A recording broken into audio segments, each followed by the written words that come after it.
Bismillahirrahmanirrahim. Assalamualaikum warahmatullahi wabarakatuh. Di sini kami dari kelompok yang beranggotakan Reza Agung Prasetya, Rizky Rizal Indrawan, Rio Pratama dan Dewa Tristana Dea akan mempresentasikan tugas akhir sistem pendukung keputusan dengan judul penerapan metode AHP atau Analytical Hierarchy Process dalam pengendalian persediaan barang pada PT Sumber Rezeki Bersama. Baik, yang pertama ada latar belakang, akan saya bacakan.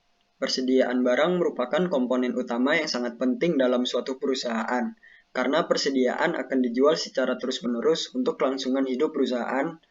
PT Sumber Rezeki Utama adalah perusahaan swasta yang bergerak di bidang distribusi produk makanan. Ini membutuhkan sistem pendukung keputusan yang dapat mengendalikan persediaan barang, sehingga dapat mempermudah proses pengendalian persediaan barang. Sebelumnya persediaan barang pada PT Sumber Rezeki Bersama mengalami kendala di mana perusahaan tidak dapat memprioritaskan pemesanan barang, terutama pada barang dengan penjualan tertinggi. Maka dengan adanya masalah tersebut, dibutuhkan sebuah aplikasi yang dapat mempermudah dalam menentukan prioritas barang dalam pemenuhan persediaan barang dengan menggunakan metode AHP. 2. Ruang lingkup permasalahan. Poin pertama, identifikasi masalah. Berdasarkan latar belakang yang ada, maka dapat diidentifikasikan masalahnya sebagai berikut. Yang pertama, kurang pengendalian terhadap persediaan barang di toko. Yang kedua, kurang memprioritaskan pemesanan barang yang paling banyak terjual. Yang ketiga, sering terjadi keterlambatan pendistribusian barang ke konsumen karena stok barang yang kurang terkendali. Oke. Yang ketiga, ada analisa masalah. Persediaan yang dilakukan selama ini tidak dimanage dengan baik. Perusahaan tidak memprioritaskan pemesanan barang, terutama pada barang dengan penjualan tertinggi. Sehingga ketika terjadi banyak pesanan dari konsumen terhadap barang tersebut, perusahaan tidak dapat memenuhi pesanan tepat waktu. Berdasarkan hasil analisa terhadap sistem yang sedang berjalan dalam proses pengendalian persediaan barang, terdapat kekurangan diantaranya penentuan jumlah dan waktu persediaan barang yang masih bersifat manual, sehingga tidak optimal dalam mengendalikan persediaan ketika permintaan tinggi. Kemudian PT Sumber Rezeki tidak memprioritaskan pemesanan barang, terutama pada barang dengan penjualan tertinggi. Yang ketiga, penentuan pemenuhan persediaan pada PT Sumber Rezeki Bersama masih menggunakan analisa dari data stock out saja. Oke. Mungkin selanjutnya bisa dilanjutkan dengan Saudara Reza Agung Prasetya, dipersilakan. Baiklah, di sini saya akan melanjutkan penjelasan dari Rio pertama tadi. Pada tahap ini saya akan menjelaskan metode AHP, di mana di sini dapat kita lihat hierarki pada permasalahan PT tersebut. Di mana kriteria yang dinilai yaitu ada stok gudang, pengiriman, barang rusak, dan penjualan.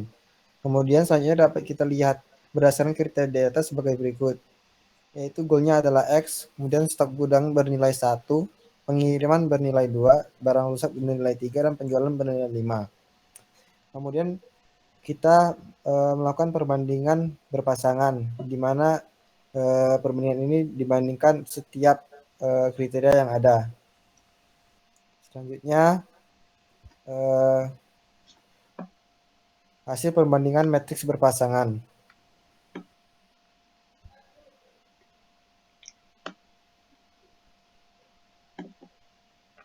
Di mana di sini dapat kita lihat nilai antar perbandingan antara kriteria.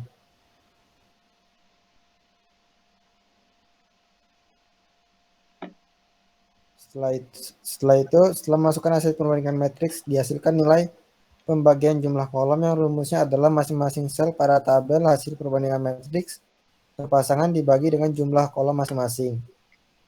Seperti yang di bawah ini, yaitu tabel perhitungan pembagian jumlah kolom. Kemudian selanjutnya ada tabel hasil nilai pembagian jumlah kolom, di mana perhitungannya sudah tertera sesuai, sudah ada di dalam bentar. telah kami sampaikan. Kemudian ada tabel hasil perhitungan pembagian jumlah baris. Setelah itu ada lagi tabel perhitungan prioritas kriteria.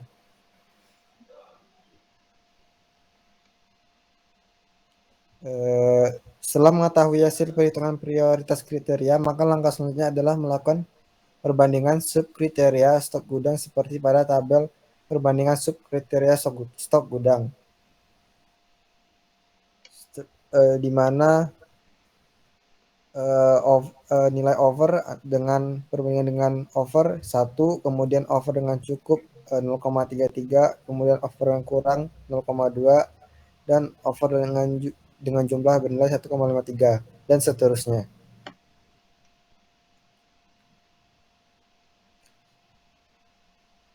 Setelah melakukan perbandingan subkriteria pengiriman, maka hasil penilaian subkriteria pengiriman adalah sebagai berikut, di mana dapat tertera di dalam tabel bobot nilai dan prioritas subkriteria pengiriman. Oke, mungkin untuk penjelasan selanjutnya bisa dilanjutkan dengan Saudara Rizky Rizal Indrawan. Monggo Mas Rizal. Oke, izin masuk. Setelah mengetahui bobot nilai dan prioritas subkriteria pengiriman, maka langkah selanjutnya adalah melakukan perbandingan subkriteria barang rusak. Seperti pada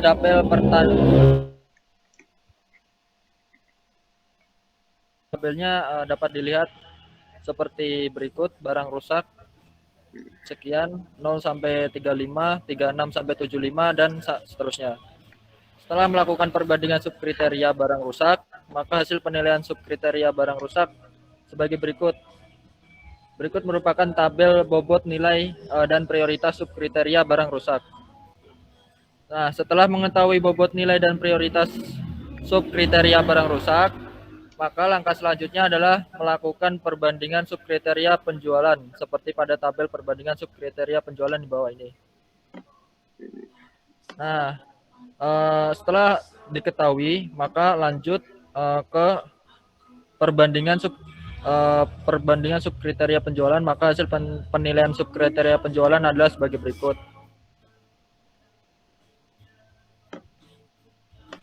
Nah, setelah itu mendapatkan kriteria penilaian dari masing-masing kriteria. Langkah selanjutnya adalah menentukan nilai kualitas. Hasilnya dapat dilihat pada tabel penentuan kualitas di bawah ini. Dengan nilai kurang dari lebih dari 0,500, keterangan stabil, dan kurang dari 0,5000, keterangan tidak stabil. Setelah menentukan nilai kualitas, langkah selanjutnya adalah menentukan hasil akhir penilaian. Hasilnya dapat dilihat pada tabel hasil akhir penilaian berikut. Kode dengan kode 11200023 alternatif ACC, nama barang sambal asli, stok gudang over, pengiriman sangat cepat, barang rusak baik, penjualan cukup, nilai 1,2541 sekian, keterangan stabil, dan seterusnya. Nah, untuk selanjutnya dapat dilanjutkan oleh Mas Dewa Tristanadea. Dipersilakan.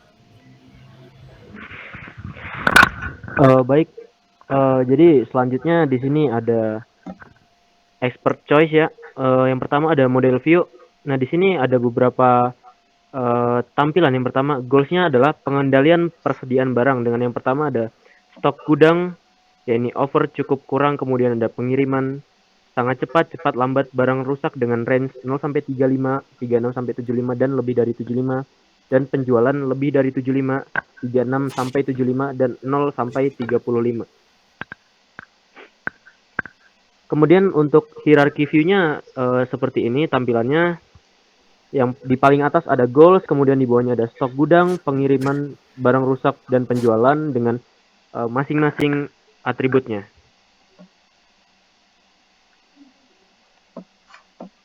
Dan kemudian untuk grafiknya di sini terdapat persentase yang mana ada sekitar 13,1% stok gudang, 13,1%, kemudian 16,8% pengiriman, 22,0% barang rusak, 48,1% penjualan. Oke, baik. Mungkin sekian presentasi tugas akhir dalam memenuhi sebagai syarat dari mata kuliah sistem pendukung keputusan. Kami menyadari bahwa masih banyak kekurangan dalam mengerjakan tugas akhir. Oleh sebab itu, kami meminta maaf yang sebesar-besarnya jika masih terdapat kekurangan. Akhir kata, saya tutup. Wassalamualaikum warahmatullahi wabarakatuh. Waalaikumsalam warahmatullahi Waalaikumsalam warahmatullahi wabarakatuh.